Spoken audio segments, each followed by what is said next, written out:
అదృష్టమంటే ఈ 6 రాసులదే. ఈ ఏడాది టాప్ రాసులివే. ఇందులో మీ రాశి కూడా ఉందేమో చెక్ చేసుకోండి. మీకు లక్ష్మీదేవి ఇష్టమైతే ఓం శ్రీ మహాలక్ష్మయ నమః అని కామెంట్ చేయండి. గ్రహ సంచారాన్ని బట్టి ఈ ఏడాది కొన్ని రాసులవారు టాప్లోకి వెళ్లే అవకాశం ఉంది.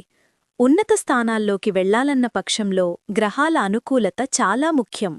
ముఖ్యంగా శని, గురువు, రవి, కుజుల అనుకూలత చాలా అవసరం. ప్రస్తుతం శని, గురువు, శుక్రుడు, రవి, కుజుడు బాగా అనుకూలంగా ఉన్న రాసులు మేషరాశి. కుజుడు, గురువు, శుక్రుడు అనుకూలంగా ఉండటంతో ఈ రాశివారు కొద్ది ప్రయత్నంతోనే పెద్ద విజయాలు సాధిస్తారు. ఉద్యోగంలో ఉన్నత పదవి, ఆదాయంలో భారీ వృద్ధి, ఆస్తి లాభాలు కనిపిస్తాయి. వృషభరాశి. శుక్రుడు, శని, గురువు అనుకూలంగా ఉండటంతో వృషభరాశివారు అపర కుబేరులయ్యే అవకాశముంది. షేర్ మార్కెట్, విదేశీ సంపాదన,